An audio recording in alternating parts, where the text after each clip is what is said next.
Malkajgiri గులాబీమయమైంది. Kompally GPR garden లో మరి కాసేపట్లో జరిగే టీఆర్ఎస్ పార్లమెంట్ నియోజకవర్గ సన్నాహక సమావేశానికి పార్టీ నాయకులు భారీ ఏర్పాట్లు చేశారు. ఈ సమావేశానికి కేటీఆర్ ముఖ్య అతిథిగా హాజరై పార్లమెంటు ఎన్నికల్లో అనుసరించాల్సిన వ్యూహంపై పార్టీ నాయకులు కార్యకర్తలకు దిశానిర్దేశం చేయనున్నారు. దీనికి సంబంధించిన మరింత సమాచారం ఆ బ్యూరో చీఫ్ సీతారామరాజు అందిస్తారు. రాజు చెప్పండి రాజు.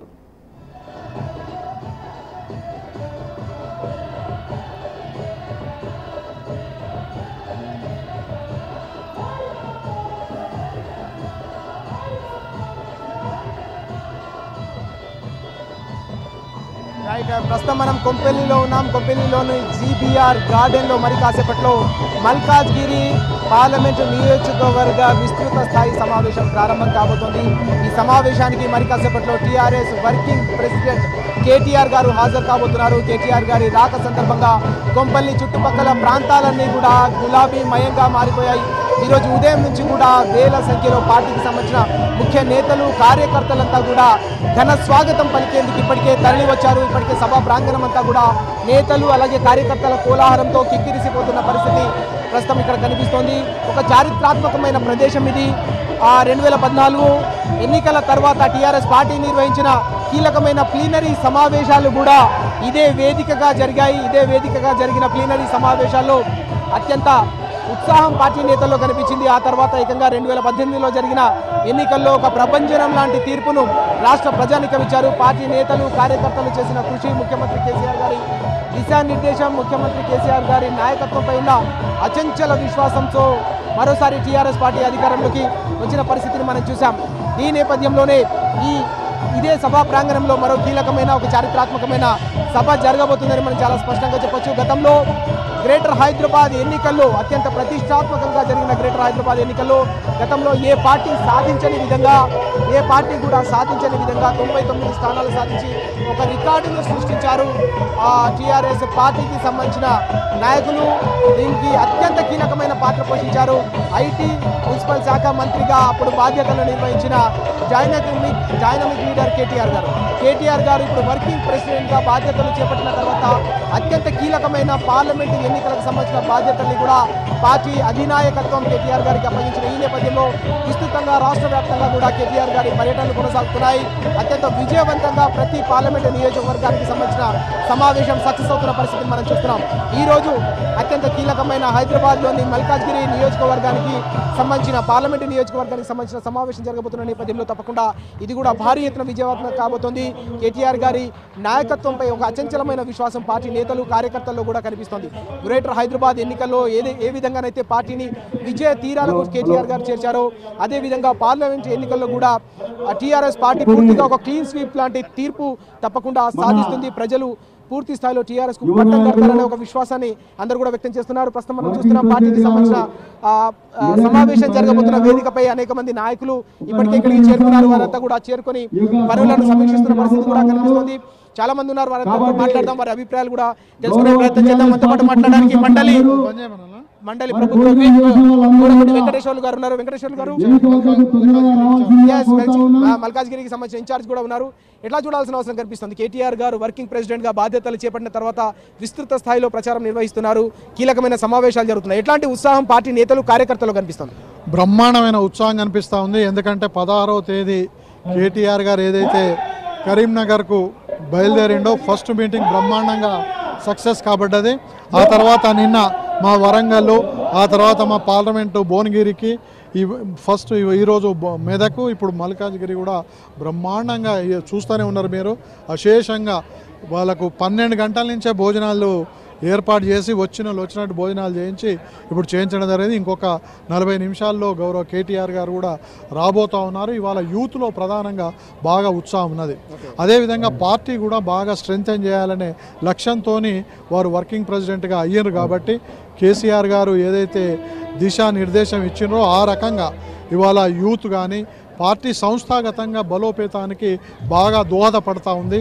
వారు వర్కింగ్ ప్రెసిడెంట్ అయినా చేపట్టిన కార్యక్రమాలు ఇవాళ ప్రతి పార్లమెంటుకు కూడా పార్టీ పరంగా ఒక ఇన్ఛార్జిని నియమించి వాళ్ళు ఏర్పాట్లు ఇన్ఛార్జీల ద్వారా సెక్రటరీస్ కొందరు ఆ రకంగా ఏమి ఎక్కడ జరుగుతుంది, ఎవరే రకంగా పనిచేస్తూ ఉన్నారు, మొబిలైజేషన్ ఎట్లా చేస్తూ ఉన్నారు, పార్టీ ప్రచారాన్ని ఎలా తీసుకువెళ్తా ఉన్నారు, ఏ రకంగా మనము ప్రచార సరళి చేస్తే మనం ఘన విజయం సాధించాల్సిన అవసరం ఉన్నది.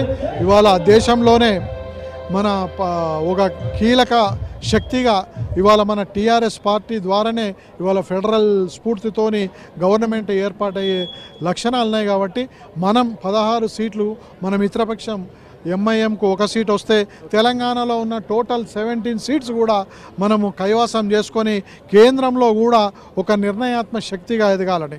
అదేవిధంగా ఇవాళ బీజేపీ పరిస్థితి మహా దారుణంగా పడిపోతూ ఉంది, దినదినం పడిపోతూ ఉంది. అదేవిధంగా కాంగ్రెస్ ఎదగడం లేదు రాహుల్ గాంధీ నాయకత్వంలో. కాబట్టి ఇవాళ ఫెడరల్ పార్టీకే బాగా మంచి అవకాశాలు ఉన్నాయి. కాబట్టి ఆ రకంగా మనం రానున్న రోజుల్లో మంచిగా కీలకమైన పాత్ర పోషించి పెద్ద ఎత్తున నిధులు తీసుకురావాల్సిన అవసరం ఉంది. ఇవాళ ఈ గత 5 సంవత్సరాల్లో తెలంగాణకు కేంద్రం పూర్తిగా మొండి చేయి చూపెట్టింది. ఇవాళ మనకు ఒక జాతీయ ప్రాజెక్ట్ ఇవ్వలేదు. అదేవిధంగా నిన్న లాస్ట్ క్యాబినెట్ మినిస్ట్రీ కేంద్రీయ విద్యాలయాలు 50 శాంక్షన్ చేశారు.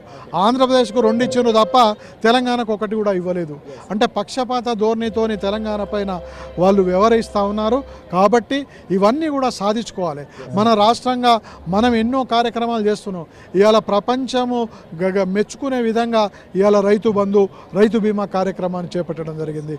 అదేవిధంగా మిషన్ భగీరథ కానీ, మిషన్ కాకతీయ కానీ, ఇవాళ కేసీఆర్ కిట్ కానీ, షాదీ ముబారక్, కళ్యాణ లక్ష్మి కానీ ఇలాంటి గొప్ప గొప్ప స్కీమ్స్ ఇవాళ భారతదేశం కొత్తగా ఏర్పడ్డ 29వ రాష్ట్రం అయినప్పటికీ కూడా ఈ కొత్త రాష్ట్రం తెలంగాణనే ఇవాళ భవిష్యత్తు ఇండియాకు ఇవాళ చూపెడతా ఉంది. ప్రపంచంలో కూడా ఒక రికగ్నిషన్ కలిగింది. అదేవిధంగా కేటీఆర్ గారు కూడా ఇవాళ వారు ఐటీ మినిస్టర్ చేసిన, మున్సిపల్ అడ్మినిస్ట్రేషన్ మినిస్టర్ చేసిన, ఆ రకంగా ఇవాళ బ్రహ్మాండంగా వారి యొక్క శాఖలలో బ్రహ్మాండంగా రాణించిండ్రు. ఆ రకంగానే ఇలా ప్రపంచవ్యాప్తంగా మన ఐటీ ప్రశంసలు అందుకుంటా ఉంది. 5 మెయిన్ కంపెనీస్ కూడా మనకి ఇవాళ మన హైదరాబాద్ హెడ్ క్వార్టర్స్లో ఉన్నాయి. దానివల్ల ఎంతో ఎంప్లాయ్మెంట్ ఇక్కడ రాబోతూ ఉంది. అందుకొరకే అందరూ కూడా సుఖశాంతులతో ఉన్నారు. ఇవాళ పేద వర్గాలు కానీ, మధ్యతరగతి వర్గాలు కానీ, ఉన్నత వర్గాలు కానీ, ఇవాళ కళ్యాణ లక్ష్మి, షాదీ ముబారక్ ఆర్థికంగా వెనుకబడ్డ వాళ్ళకు కూడా ఇవాళ మనం కళ్యాణ లక్ష్మి ఇస్తున్నాం. ఆ రకంగా ప్రతి ఒక్కరికి కూడా 100కి 93% ఇవాళ ప్రభుత్వ పరంగా బెనిఫిట్స్ చేసిండ్రు. కాబట్టే ఇవాళ ముసలి వాళ్ళు ఉన్నారు, పెన్షన్ అందుకునే వాళ్ళు ఏమంటున్నారంటే నా పెద్ద కొడుకు కేసీఆర్ అనే లక్ష్యంతో వాళ్ళు ప్రతి ఒక్కరు కూడా వాళ్ళు దీవించడం జరిగింది, ఓటేసి దీవించడం జరిగింది. అదేవిధంగా అన్ని వర్గాలు ఇవాళ బీసీలు, ఇవాళ మోస్ట్ బ్యాక్వర్డ్ క్లాస్ ఎంబీసీలు ప్రతి ఒక్కరు కూడా ఇవాళ కేసీఆర్ గారికి వారికి ఓటేయడం జరిగింది. ఎందుకంటే గతంలో ఎవరు కూడా ఈ కులాలను పట్టించుకోలేదు, బీసీలను పట్టించుకోలేదు, ఎంబీసీలను పట్టించుకోలేదు. ఇవాళ ఆత్మగౌరవ భవనాలు హైదరాబాద్లోనే కట్టించి వాళ్ళ గౌరవం పెంచిండు కేసీఆర్ గారు. ఆ రకంగా ఇవాళ చేస్తున్నాడు. కాబట్టే అన్ని వర్గాల వాళ్ళు, ఎస్సీ, ఎస్టీ, బీసీ, మైనారిటీ, అదేవిధంగా ఆర్థికంగా వెనుకబడ్డ వాళ్ళు కూడా ఇవాళ కేసీఆర్ ప్రభుత్వాన్ని ఆదరిస్తుందంటే అందరూ కూడా సుఖశాంతులతో ఇవాళ తెలంగాణలో ఉన్నారు. కాబట్టే ఆ రకంగా ఆదరాభిమానాలు చేస్తూ ఉన్నారు. ప్రధానంగా ఈ యొక్క కేటీఆర్ గారి యొక్క ఈ యొక్క 16 పార్లమెంట్ స్థానాలు దిగ్విజయంగా భారీ మెజార్టీలతోని విజయం సాధిస్తుందని మేము ఆశాభావం వ్యక్తం చేస్తాం. మొత్తానికి మనం చూసాం గతంలో గ్రేటర్ హైదరాబాద్ ఎన్నికలు జరిగిన సందర్భంలో కూడా గతంలో ఎప్పుడూ లేని విధంగా ఒక చారిత్రాత్మకమైన తీర్పును కేటీఆర్ గారి నేతృత్వంలో టీఆర్ఎస్ పార్టీ సాధించింది. ఇప్పుడు వర్కింగ్ ప్రెసిడెంట్గా కేటీఆర్ గారి నేతృత్వంలో ఎలాంటి ప్రభంజనాన్ని ఈ పార్లమెంట్ ఎన్నికల్లో టీఆర్ఎస్ కైవసం చేసుకోబోతుంది? తప్పకుండా మన వర్కింగ్ ప్రెసిడెంట్ కేటీఆర్ గారిది ప్రభంజనం సృష్టిస్తాడు. ఎందుకంటే గత ప్రభుత్వాలు 70 సంవత్సరాలు పరిపాలించినాయి, కానీ ఏ ప్రభుత్వాలు కూడా మొత్తం అన్ని దివాలు తీసిన ప్రభుత్వాలే ఉన్నాయి. కాంగ్రెస్ ఇప్పుడు చూడు మొత్తం దివాలు తీసింది. బీజేపీ కూడా ఇక్కడ ఏమీ లేదు, ఎవరు నిలబడ్డా డిపాజిట్ రాదు, ఇంకా వేరే పార్టీ లేనే లేవు. ఎందుకంటే గత 14 సంవత్సరాలు మన సీఎం కేసీఆర్ గారు ఉద్యమం చేసి మన తెలంగాణ సాధించడు. ఉద్యమం మాదిరిగా 4.5 సంవత్సరాలు కూడా అభివృద్ధి కార్యక్రమాలు కూడా పేద ప్రజలకు అందరికీ అందుబాటులో తీసుకొచ్చిన ఘనత మన సీఎం కేసీఆర్ గారిది. మీరు భారతదేశంలోనే చూసిండ్రు, ఇప్పుడు 29 రాష్ట్రాలు ఉన్నాయి, ఏ రాష్ట్రంలో కూడా మన సీఎం చేసినట్టు అభివృద్ధి పథకాలు చేయలేదు. ఇప్పుడు కాంగ్రెస్ ప్రభుత్వం 56 ఏళ్ళు పరిపాలించింది, ఏం చేసింది? అన్ని స్కామ్లే వాళ్ళకి. మన సీఎం కేసీఆర్ గారు వచ్చినప్పటి సంది అన్ని స్కీమ్లే.